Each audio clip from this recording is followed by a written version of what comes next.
तमिळ किंवा तेलुगू चित्रपटांइतके अफाट बजेट आणि भव्य कॅनव्हास नसले तरी सस्पेन्स थ्रिलर कंटेंटबाबत मल्याळम फिल्म इंडस्ट्री देशातील अव्वल मानता येईल. OTT प्लॅटफॉर्ममुळे मल्याळममधील सर्वोत्तम कथा अनुभवणे शक्य झाले आहे. सोनी लाईव्ह OTTवर स्ट्रीम होत असणारा बोगेनविलिया हा मल्याळम सिनेमा एक थरारक मानसिक थ्रिलर आहे, ज्याने प्रेक्षकांना खिळवून ठेवलंय. अमल नीरजच्या दिग्दर्शनात ज्योतिमयी, कुंचक्को बोबन आणि फाहद फासिल यांच्या दमदार अभिनयाने हा चित्रपट खास बनला आहे. बोगेनविलियाच्या कथेच्या केंद्रस्थानी आहे रिथू, एक रहस्यमयी आणि मानसिक समस्यांमध्ये हरवलेली महिला. एका गंभीर अपघाताने तिच्या स्मरणशक्तीवर परिणाम झालाय, ज्यामुळे ती स्वतःच्याच विश्वात रमत असते. ती कोट्टायमच्या हिरव्या टेकड्यांवर बोगेनविलियाच्या रंगीबेरंगी फुलांमध्ये रंगलेल्या घरात राहते. तिचा नवरा रॉयस एक डॉक्टर आहे. तो तिच्यासाठी सगळं काही करतो, पण रिथूचं आयुष्य इतकं साधं नाहीये.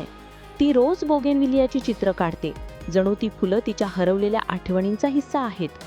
पण इथेच कथा रंगतदार वळण घेते. रितूला विचित्र भास होतात.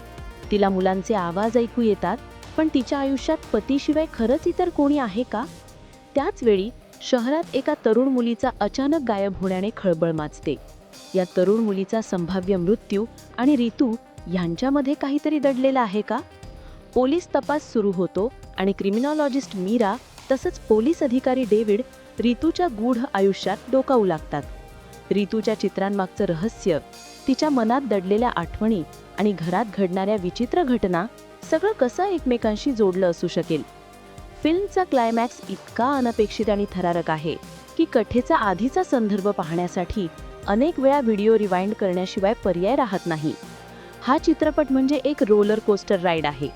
रितूच्या मनातलं कोडं, तिच्या चित्रांमधलं गूढ आणि तपासाची धडधड, प्रत्येक दृश्य तुम्हाला आणखी खोलात घेऊन जातं. बोगेनविलियाची कथा एक गुंतागुंतीचा मानसशास्त्रीय थ्रिलर आहे, ज्यात स्मृती आणि अपराधी मनोवृत्ती या घटकांचा एकत्रितपणे अभ्यास केला जातो.